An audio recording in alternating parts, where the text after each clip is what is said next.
It's about 3.5 weeks away now, the big fight. Not that you'd know it over here in the UK. I mean, Tyson Fury's British.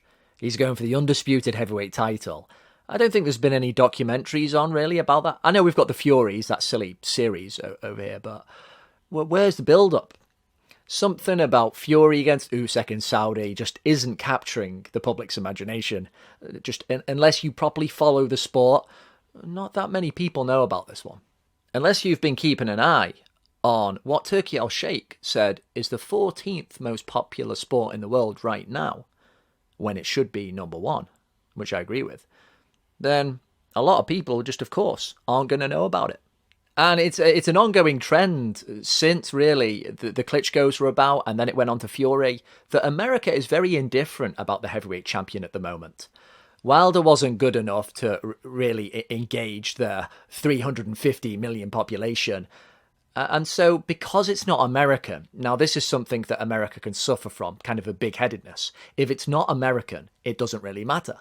And I feel that's how a lot of American fans look at the sport. Because sometimes they say stuff like, oh, they haven't got any massive stars like Gervonta Davis. And I'm thinking, is he that big globally? Is he as loved in, like, say, America as, say, Inoue is right now in Japan? I'm going to have to contest that. It's that skewed American perspective. And because there isn't a heavyweight champion that comes from America right now, only really the solid boxing fans are going to pay attention to what goes down February 17th.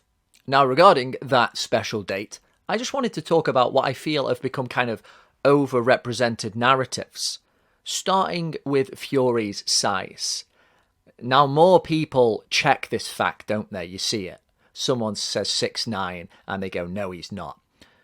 Again, look at pictures of Fury with David Price, who's listed as 6'8", and it appears that Tyson Fury is just a little bit shorter, which makes it much more likely he's about 6'7.5".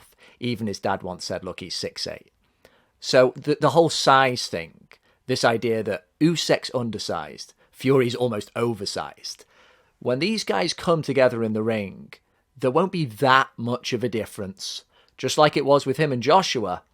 The whole size narrative with Joshua against Usyk was played a lot. They came together ring center, and you're like, well, it's nothing drastic. Usyk was pretty much always the bigger guy in his cruiserweight days. You could argue that his 6'3", broad-shouldered, 221-pound build, he's going to weigh around that, isn't he, on the scales?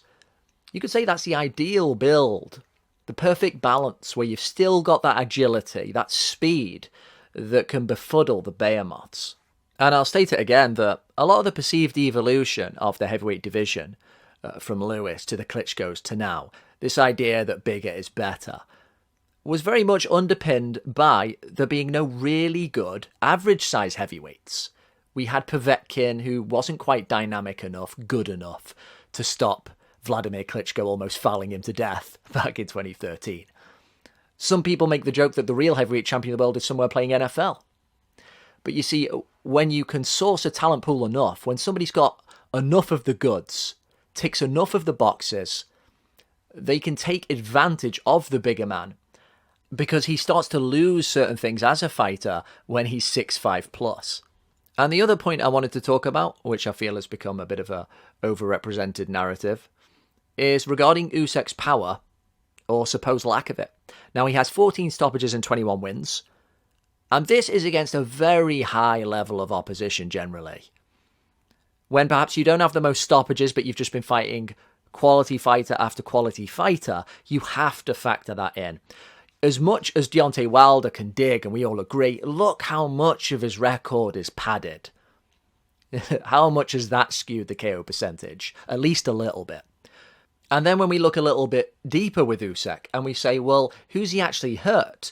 He's hurt quite a few fighters. He got Chisora on his heels a little bit, didn't he? Have him rocking and reeling around round 7. Joshua was buzzed at least a couple of times.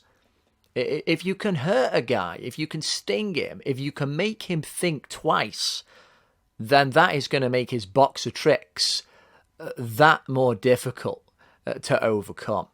Well, I think we all agree that that last power jab against Dubois wasn't really enough to finish him. He decided he wanted to take a knee.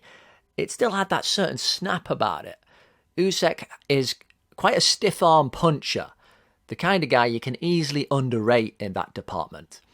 And it makes me think a little bit of Mayweather up at welterweight. So many of those fights, apart from maybe one or two, went the distance. But I think the pop he had at the end of those sharp punches are what helped take him to victory. People always talk about, oh, he's running, you hear that stuff so much. It's not true. Mayweather knew how to plant his feet a bit, even with those pull counters, and make you behave. A good stab jab to the stomach, you won't want one of those. So, yeah, of course, Usyk's having to work harder because he's against bigger men. He's given up height and reach.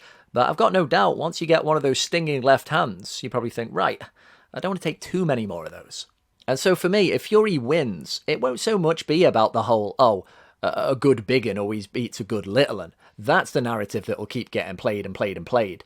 For me, it will have more to do with his ability to adapt to different styles, because that's what he's getting here with Usyk. And there's the other narrative that Fury doesn't like smaller fighters. They complicate things. It's awkward the way they are, the fact that they're quicker, the fact that Usyk is going to be more agile than him and offset what is usually a key strength. Lots of things to talk about as the date gets nearer. Have you got any narratives that you feel are underrepresented or overrepresented?